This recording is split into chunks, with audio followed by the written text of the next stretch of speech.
Welcome. We're about to dive into the world of information systems control and audit.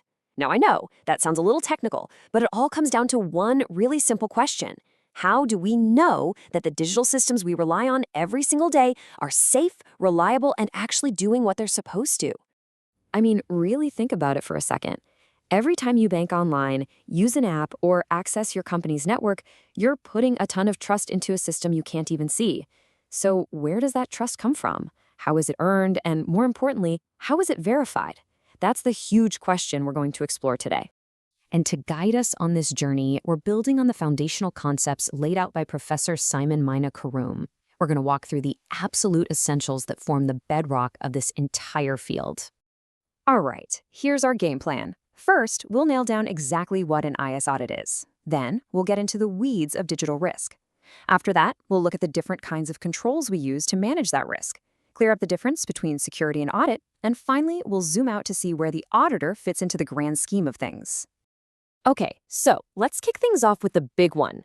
What exactly is an information systems audit? Well, when you boil it all down, it's really about one crucial concept: assurance. Think of it like this. An IS audit is kind of like an independent inspection for a company's digital infrastructure. An auditor comes in, takes a deep look under the hood, and examines everything to make sure the systems are secure, that they're reliable, and that they're playing by the rules. Their whole job is to give management real, objective confidence that everything is working just the way it's supposed to. But why is that assurance so incredibly important? Well, the answer is a single word: risk. You see, to really get what auditing is all about, you first have to understand the fundamental problem it's trying to solve. Now, in the world of IS audit, risk isn't just some vague, scary idea. No, it's a specific, calculated thing. It's the possibility of something bad happening, a loss, when a threat takes advantage of a weakness. There's even a formula for it. You take the threat, multiply it by the vulnerability, and then multiply that by the potential impact. That's how auditors figure out what to worry about most. And that formula is actually pretty simple when you break it down. The threat is the who or what that could cause trouble, like a hacker or a piece of malware. The vulnerability is the how. It's the weak spot they can get through, like a really easy-to-guess password.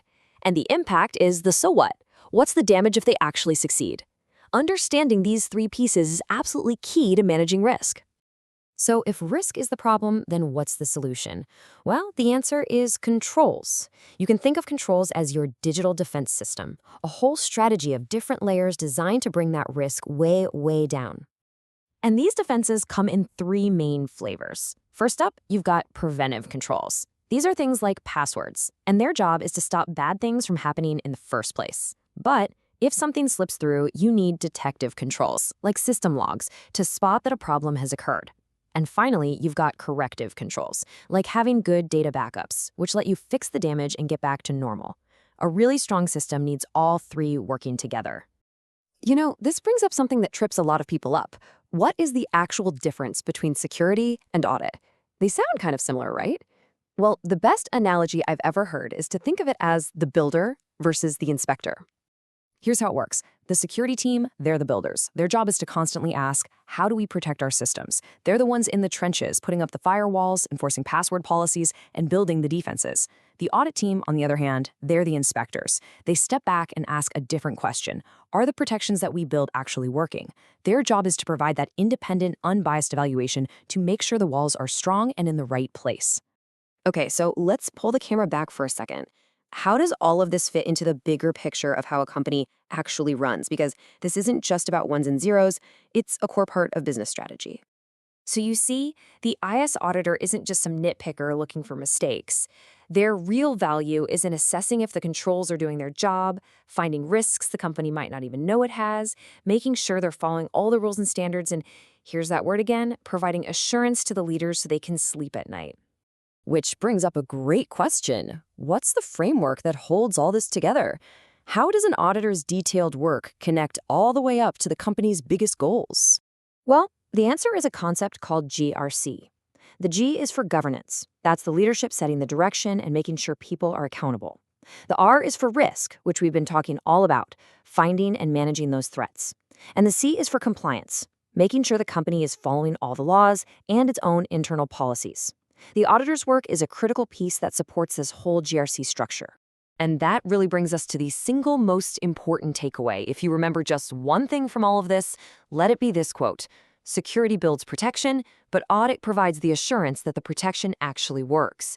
One team builds the shield, the other team tests it, bangs on it, and makes sure it will hold up when it really, truly matters. They're different jobs, for sure, but they're both absolutely essential if we want to trust our digital world.